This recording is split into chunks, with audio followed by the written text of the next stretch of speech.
if we don't fight microaggressions now, when we have the power, when we are in a position of power, then the generation that comes after us still going to experience them.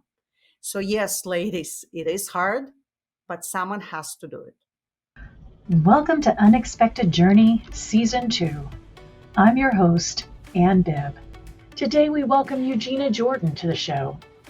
Eugina is a seasoned marketing visionary with over 2 decades of experience.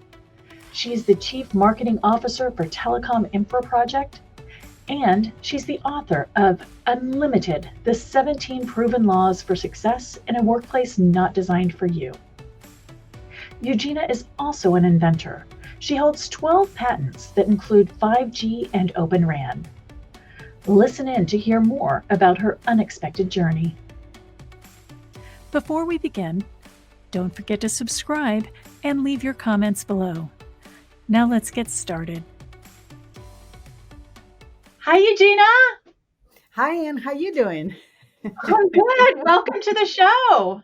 Thank you so much. I'm excited to be on the show. I am so excited. We've known each other for a while now. I think about 2 years now. We met through Chief, and then we built a remote friendship. I can't wait to actually meet you in person and give you a big hug, but we chat all the time. It's great. It's This is so nice. one of these friendships that we've built a relationship through Chief. We talk on WhatsApp, we talk on LinkedIn, we've talked on the phone, and now we're talking on a podcast.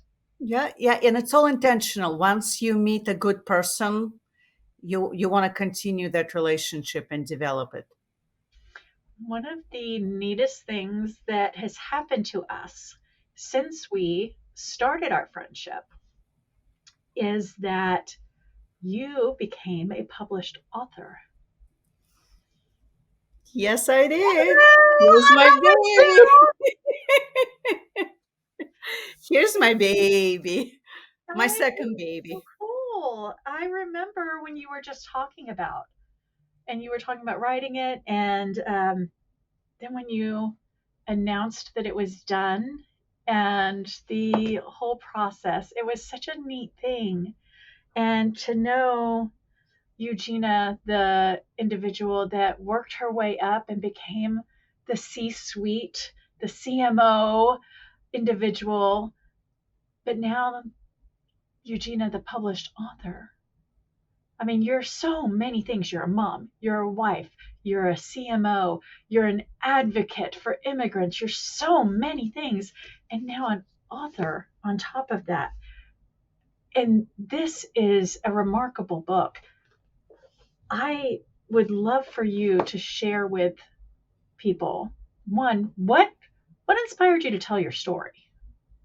What inspired me to tell my story is during COVID, I've read probably 50 in those 3 months when we were locked down, probably 50 leadership books. I was at home, I was working from home, I was not traveling. So I wanted to keep my mind busy, preoccupied. And as I put down book number 50, I realized that majority of those books, leadership books, were written by men and obviously for men. And there was nothing wrong with those books. Don't get me wrong. They are leadership classics. I asked myself a question: what do those authors know about how to become a leader when you're an immigrant, when you're a female, or when you're a person of color? They were not talking to me, they were talking to people like them. And that's how the idea for that book was born. And then I think a year later, now we're talking 2021, I was doing a speaking engagement for underserved communities in LA. And I told my story, a girl from Russia, from a very poor environment. We didn't even have enough money sometimes to buy dinner. We had to borrow it from the neighbors. Moved to Canada, then ended up in the US, ended up in a very abusive marriage, started as a receptionist in the industry and worked her way up to the C level. And when I told that story, I saw sparkle in their eyes. And they were saying, "Oh my God, I can be you." And then a young lady, African American lady, came to me after that talk. She held my hand tight and she said, "You need to write the book. You were talking about writing a book, so write that book." And I made a promise to her. And that's why I wrote the book, because I made a promise to a girl like me that wanted something bigger and needed those resources. And I want to delve into a few specifics in the book, but why the 17 laws? 17 laws. So I was trying to somehow structure what I heard from my interviewees, because I interviewed about 30 underrepresented leaders across different industries: pharma, finance, sports, read a lot of research for the book. So I was trying to capture it in three sections. So the first section is what an individual needs to do themselves: self awareness, learn how to negotiate, learn about weaknesses, their own weaknesses, strengths. Then the second one is it takes a village. It's your networking, finding mentors and sponsors. And the last one is for people like you and I. When we have a platform, is to use that platform to bring more people like us. So, and it turned out to be 17. So all those 17 principles that help people like me, and underrepresented and immigrant, to become a C-level executive.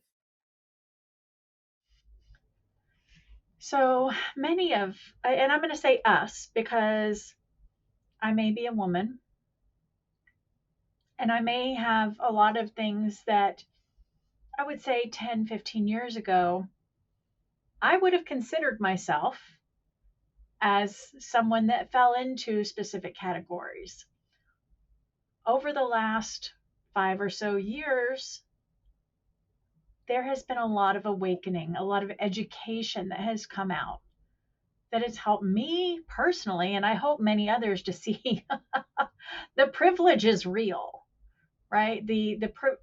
I personally know how much I see that I am entitled. I have entitlement.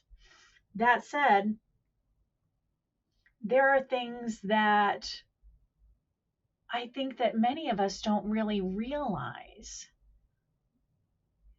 that a lot of other people have to deal with. And you're calling some of them out. There's a term that you use and you try to explain microaggressions. And I know that you have personally even had to deal with this. And I know many of my friends and partners have had to deal with this. And I'd love for you to explain, just maybe some people that are watching and listening that don't understand that term, and why is this such a hurtful thing to people? Yes, and microaggressions, a lot of African American people and women, they experience them as well. And it's especially how they look, how they sound, their hair. So I experience microaggressions because of my accent, or being a Russian immigrant. So, and people make jokes they compare me to villains that normally Russians are portrayed, or they make relevance to cartoons. And to them, it's funny.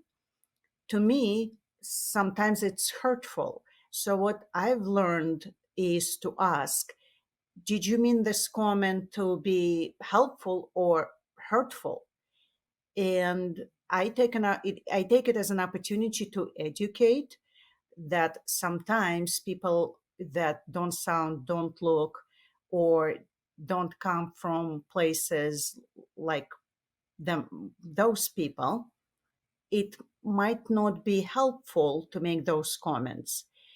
And again, it's you need to separate, because though sometimes microaggressions, people don't mean them, they are still hurtful. And I experienced a microaggression when I was in the same very blazer, pink blazer, at a conference, and a gentleman that was sitting next to me, and we had a casual chat, was trying to mansplain to me 5G and Open RAN, and I have 12 patents on those technologies. So when my turn came to talk, I told him that he didn't need to spell those acronyms because I was the one that created the whole category, and educating him. In that case, he was open to listening, and he probably took it as a lesson. And he's probably not going to assume anymore that a lady in a pink blazer is a um, ditzy or whatnot. And it's hard. So I think in my book I talk about two things. The first thing is, um, many people come to you or me and they say, "Oh my God, it's like it didn't happen to you, like you a sweet person and you never experienced the microaggression." Yes, we did. We just had to decide which one to fight against and which one to sweep under the rug, because even our presence at the table was a threat to the system. So that's is number one. And number two is, if we don't fight microaggressions now, when we have the power, when we are in a position of power, then the generation that comes after us still going to experience them. So yes, ladies, it is hard, but someone has to do it. And it is hard. And I guess somebody that's listening right now isn't in a position of power, but they are experiencing these microaggressions. They might not have even realized that's what was happening, because I can tell you, I was recently sitting in a room with individuals, and I watched somebody else be on the receiving end of microaggressions. And it was sad, fascinating, but sad to watch how this individual just let it happen because they didn't know that's what was happening. It was just their way of life of, oh, this is what it is, this is how it is, this there this is how I have to put up with things. So I guess what I'm asking you is, how does an individual come to realize this is just not how everything has to be? You don't have to be treated this way. You don't have to be spoken to this way. And then how do you overcome it and address it? Good question. Let's unpack it, because if early on in my career, I didn't realize that those Russian jokes or people making fun of my accent, they were microaggressions. You learn. And to learn what is microaggression, what is good and what is bad, you need to have a mentor. So I would encourage every single person to get a mentor so they can run those situations by your mentor. um, Me Too movement. Um, there were things happening to me. I was a single mother, and there were people coming into my cube and asking me to come to dinner, and they were co-workers. And again, I didn't know what was appropriate, what was not appropriate. So it's partnering with a person that you can trust, creating that psychological safety, and then asking, is that normal? Because many underrepresented individuals, we don't know what's normal in the corporate world. If our parents, immigrants, for example, or if our parents, people of color, they never worked in a corporate world, they don't know what's normal and what's not. So find someone who knows what's normal and what's not. And then When you once you get realize, what's normal, what should it be normal, right? Because even a person of color, so many years they had to do their hair a certain way because that's what was considered normal because they were forced to do it a certain way. They don't have to. Tattoos in the workplace were never considered normal and now they're being accepted. Makeup a specific way was never considered normal. They had to be done a certain way. And now it is much more accepted. How we wear our hair, how we dress, what is considered normal by certain standards, does it have to be that way? Business casual was never accepted in the 80s, but in the 90s, we were able to start dressing a little bit more comfortably, being business casual. And now in the 2000s, people wear jeans and business jackets to work because that is the new normal. So, what is normal and should it be normal? How do we break that misconception or conception, what have you, of what is normal? Because to your point, these individuals thought those microaggressions were normal and okay, but they aren't. And even more importantly, the individuals doing it thought it was okay. So making that change. exactly, it's educating those individuals. And some of them will be open to make that change. Some of them will be apologizing and saying, thank you very much for bringing this to my attention. And some of them won't. So, what I normally tell people, find individuals that will be open to change and adjust and treat everyone as humans. And the ones that don't want to adjust and still want to sit in their old and ugly ways, let them be. And that ties into one of the laws that you talk about, the law of choice.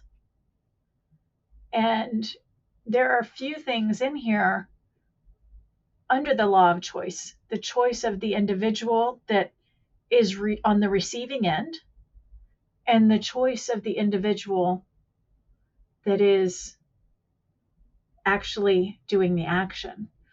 So, the choice of the individual that is on the receiving end, you have to choose how you're going to address the situation. Is this a battle for you or is it a war?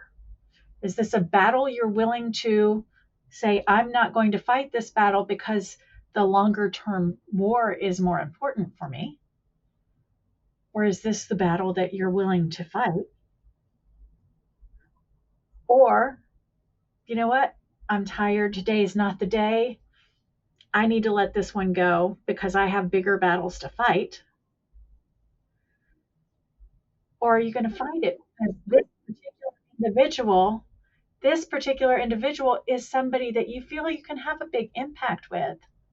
This particular individual, they might be willing to make a different choice. They might be willing to hear you and listen and understand that there is, in fact, a choice to be made. So I'm interested to understand. Now you do talk about different types of mentalities, but I'm interested to understand the conversations that you had that led to the law of choice. So, the law of choice was inspired by one of my bosses when I came to him and I was saying, someone took a piece of my work and they were sending it around as theirs. And The person looked at me, and it was a guy, and he said, Eugina, don't act as a victim. If someone stole your work, you go and you confront them. It's up to you. You can spend the time sitting in my office and complaining, or you can go and fight that battle. And it's actually, I'm to all my mentees, when they come to me and they say, oh, I'm stuck right now, and I'm not getting promotions. They tell me, "Oh, this is," and I am feeling sad. And I always tell them, you have a choice. It's either you stay stuck, you feel sad, or you get yourself unstuck. It's your choice. With that individual, to continue, the story, I went to him and I said, did you mean to send that around without giving me a credit because it was my work? And the person apologized. I'm not sure if it was done intentionally or not. And then he's never done it again. So the law of choice is, you have a choice how you're going to react in a particular situation, and especially when it's um, a very negative situation. And you can either sit and cry, or you can take control of your destiny and address it. Love that. And choice, I think the law, like we said, the law of choice goes in so many. I mean, we could talk about the law of choice for the entire show. There are so many things that are actual choices: the choice to get up in the morning, the choice to have a good day, the choice to not let something take you down. There are just so many things there to that you make a choice on every single day. So the law of choice is a really big one. That could have been your whole book. I mean, really. And maybe, right, because I'm toying Maybe with it's an part idea. I mean, it could be part two. So we're talking a lot about your book. Want to take this time to give everybody an opportunity to get to know the inner thoughts and a little bit more about Eugina. And I know you watch the show. For our regulars, everybody's familiar with this or that. And how we play it for those who aren't regulars is we get two words or phrases, and then Eugina and I both have to pick one or the other. We can't say neither, we can't say both. We have to pick one or the other. So, Eugina, are you ready? Let's do it. Let's do it. All right. So, the first this or that phrase that we get to pick from ours. I'm having a problem talking to. I need more coffee. Here we go. And here it is. Polar bear. Okay, this is interesting. Polar bear or penguin? Oh, definitely polar bear. They're so cuddly and so sweet. They remind me of dogs, and dog is my favorite animal.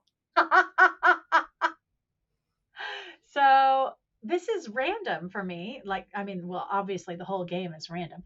I'm going to go with polar bear also, but I'm going to go for an entirely different reason. Recently, I saw a picture of a polar bear. It was a beautiful art picture, and it was a polar bear sitting on a bed of ice. And I think it was called, ice bed. It is a picture that this artist took. I think it was in a competition, and because that's sticking in my mind, I'm going to go with polar bear.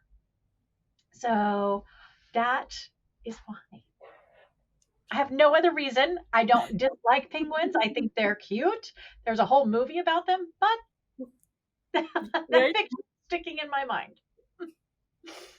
So, all right, next one. We've got, hot air ballooning or paragliding.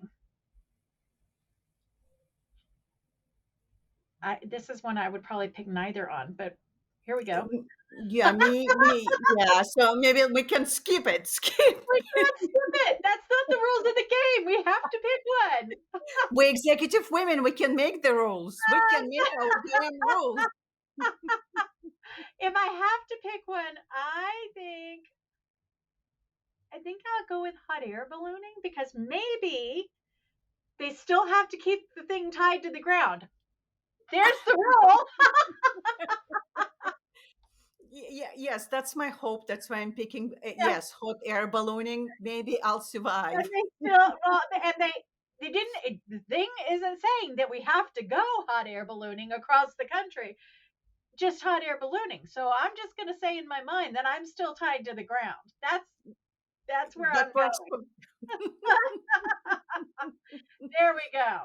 All right. And the last one is gardening or beekeeping. Gardening. So though I don't have any green thumbs and probably it will all die, but bees scare the crap out of me. See, I'm kind of torn on this one. I really like honey. Yeah, but bees bite. No, they sting. They don't bite. Oh, Do they? okay, sting. So and then you blow up. Yeah, no, Anne, I would You say allergic to bees? my son is allergic to bees. He actually had anaphylaxis. He was bitten, and that's how we found out that he's deadly allergic to bees. Okay, so your son can't do beekeeping, but you can. No, no, no. You're like, nah, No, still gonna say no. they sting. No, no. I'd rather get my hands dirty. Okay, how about I do beekeeping, you do gardening, and I'll trade you vegetables for honey. Sounds like a plan. Like, I'm actually a little iffy on the beekeeping. I've done gardening before, and I was only successful at tomatoes.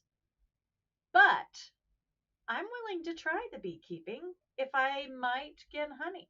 And supposedly honey, if you're doing it in your area, has a lot of great qualities because you're getting that pollen from your area and it reduces allergies. I'm willing to give it a shot. Uh, Okay. you're like, that's great for you. I'm steering Yeah, clear. I'm better you than not coming to visit now, and me. No, but thank you. all right. Well, there's a little bit about Eugina. She is a lot less adventurous than some of our guests, but that's okay because we can go over to her house for some good vegetables, stay on the ground in a hot air balloon, And play with the polar bear. and play with a polar bear. There you go.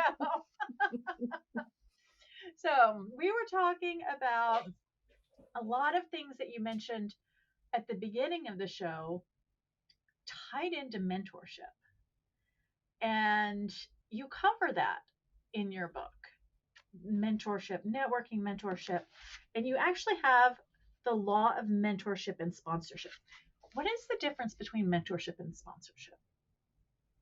Good question. So, mentor is someone who can help you become better at your personal qualities or professional qualities. But sponsor is going to support you in your career. Sponsor is the one that's going to give you opportunities or mention your name in the room where you are not present. So again, you can get those opportunities for growth. Both are important. But if I had to pick one, mentor or over sponsor, I would always go for sponsor because an individual can mentor themselves. It calls self mentoring with books and podcasts and YouTube and whatnot. But an individual cannot magically appear in a room and speak up for themselves and ask for a promotion or an interesting project. So if you have to choose a sponsor, earn that sponsorship. It's funny you say that because somebody sent me a meme the other day, which my kids would be so proud of me. You know what a meme is, Mom? Yeah. But it was make sure that you are something along the lines of I may know what a meme is, but I can't remember what it said. But make sure that you are around people that will not talk behind your back, but say your name when you're not in the room. And that's what you were just talking about. We want to lift each other up, not put each other down. We want to talk positively and encourage other people to know the good things about us, even when we're not there. And that's not just a women thing, that's across the board thing. There is just too much backstabbing, negativity, and hate in the world right now. We need to have each other's back and make sure that we're lifting each other up, mentoring, sponsoring, and making sure that the next generation is going to make sure that we're still here to survive. Right now, there is a lot more of them than there are of us. Mhm. And they need growth and leadership and mentorship because they're who is going to be bringing this country, this world, everything, this universe through to the future. Yeah, success is not a pie. I love that. I love that. So, when you're thinking about your mentorship, sponsorship, how do you go about one, finding an individual, and two, knowing that it's the right one? So let's start with sponsors. Sponsorship is not given.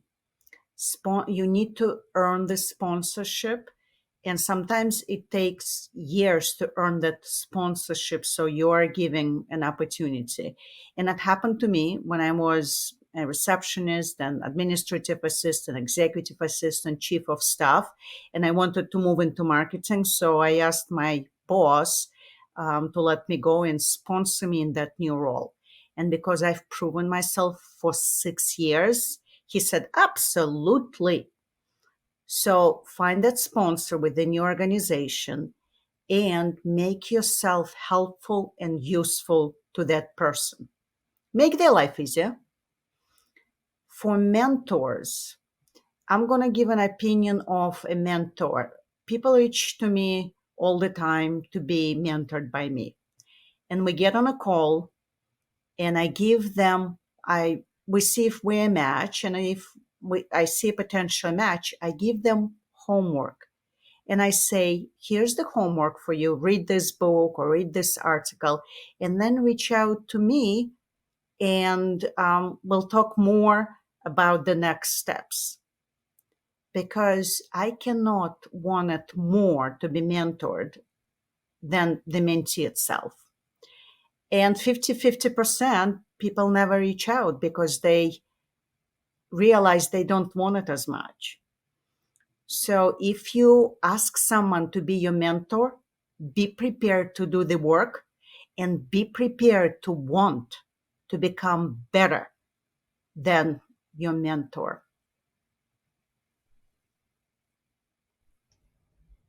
Be prepared to do the work. I can't tell you how many times, and it sounds like you're in the same boat, I've been available to help that individual and they don't show up for the calls. They don't take the feedback. They don't do the work that we talk about and then come prepared to have the conversations. You and I have been in this in business for a long time. We We've have gray hairs to prove it, right? got the gray hairs to prove it. We've seen the battles. We've seen a lot of things. And mentors, sponsors, mentors especially, are there to share that knowledge and those experiences so that you are getting that information and can take that shared knowledge to better yourself. So when you're walking into the room, while you didn't have that experience, you've got a little nugget in your head of somebody else's experience and how it might go. And if you're not going to do the work, if you're not going to show up, if you're not going to practice and do all of these things, then it's that you're wasting that mentor's time as well. Boom. Mic drop. So not only have you wasted yours, you've wasted theirs, and you've taken away from somebody else who was willing to do the work. So, Eugina, if there was one reason, and everyone, just so you know, we are going to have a link to our store that has this book, because we are, everybody at Unexpected Journey and Ethos, we love this book and we encourage you to get it. So we're going to have a link to our store so that you can get this book too. But if there's one reason, if there's one thing that you're like, this is why I would encourage anybody to get it, what would that reason be? I'm gonna use a LinkedIn DM that was sent to me by a young lady. I donate a lot of my books to nonprofits and organizations that help people like us become leaders. I ship them all over the world, from the UK to Romania to every single, like, I think it's already traveled to 25 states in the US and made it to Canada. Um, and one DM that came to me from a young lady that got it through one of those nonprofits, I think it was in Boston. She said, "Thank you for writing this book. What I noticed is I speak up for myself at work more." This book gave her strength to find and use her voice. And that's a big deal. So if you are struggling to find your voice and to use your voice, no matter who you are, go to our store, get this book. And Eugina, I'm going to toss this out there because I think that you're going to be okay with it. Reach out to Eugina. As she said, she mentors a ton of individuals. So, Eugina, how would someone reach out to you? They can find me on a platform of their choice: Instagram, Facebook, LinkedIn, Twitter. Also on my website, Eugina Jordan, there is a form. So if you're on any of those platforms, social platforms, you can find me. If you don't have a social platform, but you have access to the internet, you can send me a message via my website. And all of those have been noted below, in addition to Eugina's direct website, which, as she said, has a form that you can go directly to her. And Eugina, thank you so much for coming on the show. It is always a joy and a pleasure talking to you. And this time we just did it in a public setting. So it was great. And I really appreciate it. I loved it. Thank you. Thank you so, so very much for having me. Absolutely. And thank you, everyone, for joining us. And we will see you again next time. As we wrap up the episode, we would like to take this time to thank you for joining us this week on Unexpected Journey. Our guest information will be linked in the episode description, along with a link to our host website, Bibb.com, and our sponsors' websites, remoteevolution.com, ethossupport.com, and yourcohort.co. Please don't forget to like, subscribe, and share on your favorite podcast app and on our YouTube channel so that you never miss an episode and we can continue to bring them to you. Let us know your thoughts on what we discussed in the comment section. And once again, thanks for joining us. We hope to see you again next time on Unexpected Journey.